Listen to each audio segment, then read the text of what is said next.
to be a big January for Hull City, but for that to happen, players do need to leave. Hello there and welcome back to the HullCityFanCentral YouTube channel, where today I'll be going through the possible departures that are set to happen in the next coming days, weeks in this January transfer window. Some players that will be going out on loan, some players that will be leaving permanently, and some players that we know probably by the time this video comes out that have left the club already.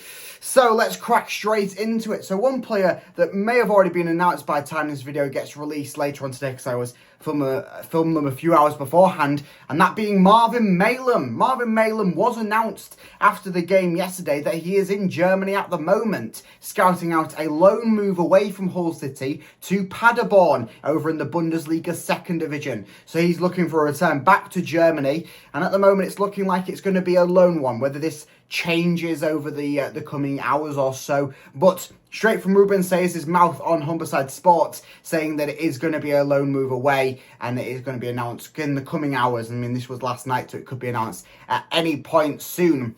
So Marvin Mamm leaving Hull City on a loan deal away to Paderborn. It's an interesting one that it is going to be a loan move, certainly as Marvin Mamm hasn't really had a sniff in since Ruben Sayers has taken over. Marvin Mamm being, I believe, the first signing underneath Tim Walter as he took over the Tigers. It was the signature Tim Walter signing, a player who's worked with him in the past, German in origin, comes over knowing Tim Walter fairly well, coming over, impressing me in his first few games. Got to admit, in his first few games in Tiger shirt, he was impressing me. He even grabbed a goal, the only goal for the Tigers in cup action this season so far in the Carabao Cup. But unfortunately, that wasn't enough for the Tigers. So Marvin Mamm, he is going to be gone. It's a 6-month loan move at the moment. We will see what this shapes out to be at the end of the summer. I presume that if he impresses, he'll be straight away gone. And even if he doesn't impress over at Paderborn, he'll go to another team over in Germany, another Bundesliga second division team, I presume. If it's not Paderborn, it might be someone else in that division. But this is probably the last we'll have seen from Marvin Mamm, full stop. I don't presume that he'll play back for Hull City after his loan move away, as he just doesn't fit in with the current parameters of the squad, the current Ruben Sayers army that he's trying to build. So Marvin Mamm, the first casualty to go this January. Moving on to the 3 loan players that could be leaving us. It has been confirmed that all 3 of their loan agreements with Hull City are being reevaluated this January. 2 of them that almost seem sensible and certain to go, that being Carl Rushworth, who will be returning back to Brighton, and also Man City's Finley Burns. Both of them have had very, very limited game time. I mean, on Carl Rushworth's end, he hasn't had any game time pretty much for City. He's been injured for quite a stretch of time, and I believe during that stretch of time, he did actually go back to Brighton to go and partake in some rehab over there. So both players have barely had a sniff in. It seems all good on all parties, all 3 parties, the player, Hull City, and their parent club. It just seems perfect on all 3 accounts for these players to return back to their parent clubs and then either be loaned out from there or go into the academy or whatever. I don't really care on what Brighton and Man City do with Rushworth and Burns once they go back, once they're off Hull City's books, because Burns, it seems like he just needed a bit more game time. He just needed a bit more faith in him. But under Walter, he trusted Simmons more. He, of course, had a bit of game time under Walter. He's had a very, very, very minute amount of game time under Sayers.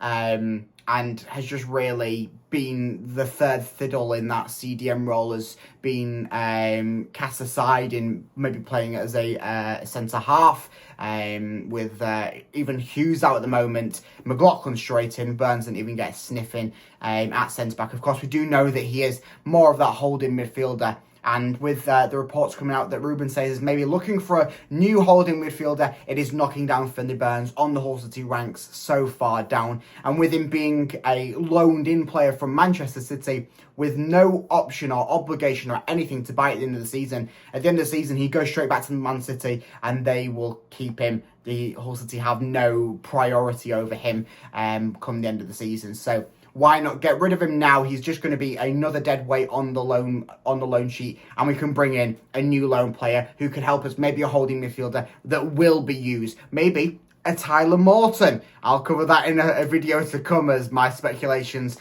grow around why Hull City should rekindle their relationship with Tyler Morton.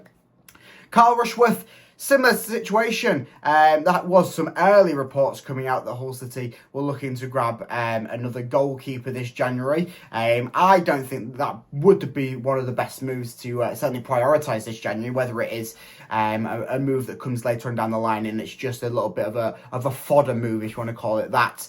But Carl Rushworth leaving the club does seem all sound on all fronts. He's been injured.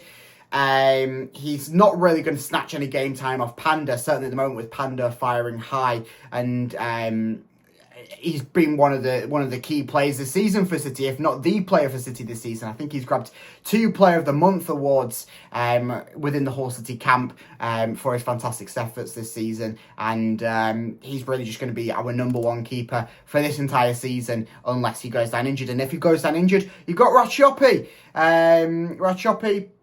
He's waiting in the wing. He's fit. He's been on the bench for game after game after game. And yes, he had a bit of a poor performance in the Carabao Cup, but he'll probably get a run out in the FA Cup. We can see what he's developed over the past few months, and then whether he is a suitable candidate to take that sort of second role. Of course, we do have a few academy goalkeepers, Timothy Lotutala, Harvey Cartwright, who are, of course, coming off injuries, big surgeries over the summer, and so we'll see what that leaves with the goalkeeper depth. But at the moment, we currently have 4 goalkeepers, 5 if you include in the Carl Rushworth, which is probably going to be soon to depart City. So a very, very long list of goalkeepers, and Rushworth just seems like one of them ones where it's probably beneficial that he leaves the club. Not because he's a poor player, not because I don't think Hull City need him, just because I don't think he would get in any game time at Hull City, as it would be rightfully unfair on Panda if he loses his spot in starting 11 just due to filling out some loan requirements for Carl Rushworth. So that possibly 2 loan spots freed up. Another one maybe is Chris Bedia. His loan to the Tigers is being reevaluated this January, as he hasn't really been firing too far. I believe he's only grabbed 1 or 2 goals this season, and has certainly been a little bit of a misguided introduction whenever he has been introduced, either that be from the starting 11 or off the bench. We saw it pretty much firsthand. He didn't provide an awful lot yesterday when he came on against Middlesbrough, and that's pretty much been the case for what Chris Bedia has provided whenever he came off the bench. Whenever he started, it's a bit of a similar aspect. It's a little bit similar to what we saw with the Oscar Estepinian towards the end of his first season at Hull City, where he lost all of the confidence. He lost. He was getting no goals. He was just there as a player to go down on the team sheet just to fill out the starting 11. And you don't really want that, especially at the situation we're in at the moment. We're in the relegation zone. We need a striker that can score goals. We need someone to pair up with, maybe with João Pedro. Chris Bedia is not that person. So, of course, this isn't a definite one that he is going to be going back to his parent club, but it does seem like it might happen, especially with it being coming out saying that his loan to Hull City is being reevaluated this January, and we could possibly see the end of Chris Bedia. Of course, all of these players, they may have already played the last game for Hull City. They may be got one or two more games in them. Of course, with how quick this January transfer window goes, you do have to really work quick. And with no rivals being announced before the Leeds game on Saturday, we can possibly suspect that maybe 1 or 2 players will depart by then. So let me go through some more players that I think or maybe are already in the line to leave Hull City. And one of the key ones is Abdush Omer. Omer has done absolutely nothing this season. I think over the past 36 appearances for himself at Hull City, he's got no goals and 2 assists. He's a player in pre-season, which I even put down on my pre-season predictions, saying that I think that he'll be one of the key players for City this season. I thought that he was going to grab goals and assists after the departures of Philogene and Carvalho over the summer. I thought Omer, he's going to get that number 10 role, the number 10 role that suits him very, very well. And through what we saw in pre-season, that fantastic free kick he scored against Fiorentina, the likes of that, we know what he was able to prove. But it just didn't seem to. It's just not seemed to come off this season for Omer. He has been shoved out on the wing under Volta, and as we saw last night, he was the replacement for Ryan Longman starting out on the right wing, and so it's just really not going to work for Omer. And with him sort of coming out loosely saying behind the scenes that he maybe is looking for a move back to Turkey, with 3 possible clubs in the line already to pick up Abdushamer, there possibly is already some going-ons between Hull City and these 3 clubs in Turkey about his move away from Hull City, as it probably will be another one that is beneficial for all parties. Omer wants to go back into Turkey. If he stays at Hull City for another 6 months, what is he going to provide? Probably not a lot, especially with a player that is now getting... If he does stay, he'll be denied what he wants. He wants to go back to Turkey. He wants to go and play in Turkey. And we've seen that with the few players that have already played for Hull City from Turkey. When they want to go back, we let them go back because we don't want to upset that relationship that we have built with our owner's country. So Omer back to Turkey. It probably is on. It probably will be a permanent move on that front, unlike the cynic loan backs that we have seen. But also, I don't think we'll fetch a too high a price point, as Omer hasn't had the best of time in the last, I want to say, year at City. Certainly pre-season was maybe a highlight for him. But hopefully he goes to a club where he can play in that number 10 role and really thrive. But I don't think Hull City will fetch too much more than $1 million at most for Omer, unfortunately.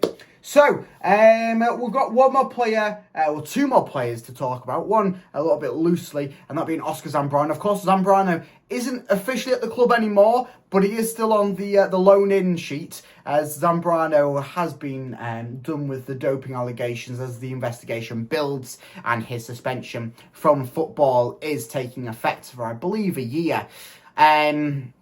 So Zambrano, he is back in his home country, and he is still on the books as a loaned-in player to Hull City. Whether Hull City keep a hold of him, hoping that his match bans will reduce, and maybe we could get used to him towards the end of the season where that final push does take place. Zambrano being a fantastic player himself, or whether we send him, terminate the loan deal and wait until his ban has been done for the doping, and then maybe permanently sign him or bring him on loan again next season. It's a bit of a touchy one there with Zambrano. We don't really know too much of what's going on, and I believe it all stems from the fact that Hull City don't want to mess up with the law, do they? They don't want to keep on coming after this player that's not going to play and sign him and then mess up and all sorts like that. So it's a very, very touchy one where nobody knows too much of what's going on. If I was Hull City, I maybe would keep a hold of Zambrano on the loan sheets, especially with maybe getting rid of the 2 or 3 loan players, as I've said earlier in the video. Zambrano as a dead weight wouldn't be too much. If his ban gets reduced and he is able to come into effect later on in the season. B, I believe, from what I'm remembering, on his loan into Hull City, there was an option or maybe an obligation to buy him. He is a key player that would be a key player moving forwards for the club into future seasons. And if we can hold on to him and show to his parent club that we really want him, we can put in said money at the end of the season and make him a Hull City player permanently. And then next season after, we've got a really good player in Oscar Zambrano on our hands, rather than letting him slip away if we terminate the loan deal and him slip into another club. I know a few clubs were looking about for him last January, and then obviously Hull City picked him up in the summer somehow. So Zambrano, hopefully he stays with the club moving forwards beyond the ban.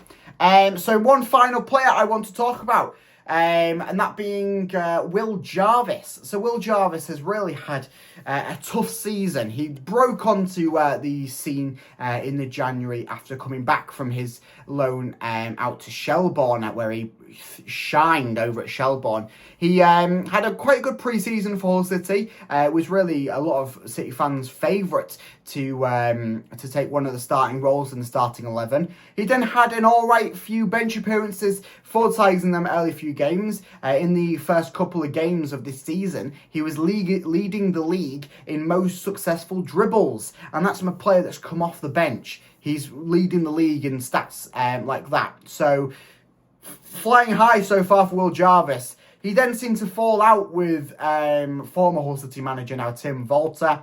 Was not even getting put on the bench in games. Was really looking very unhappy with the situation at Hull City, which I'm sure plenty of players were at the time.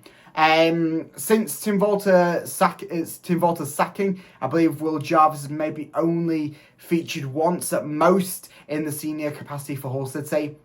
So whether Ruben Sayers has already gone to him and gone, look, we're going to give you maybe some loan out to a very good English side, maybe a League One or a very, very, I would say low-end Championship club. But I mean, that's what Hull City are now. So probably a League One side, or whether he does go back on loan to Shelbourne for the rest of the season, or what happens on that front. But Will Jarvis is a player you probably don't want to lose. You don't want to transfer him out, especially on bad blood, because we won't fetch a high price point for him at all.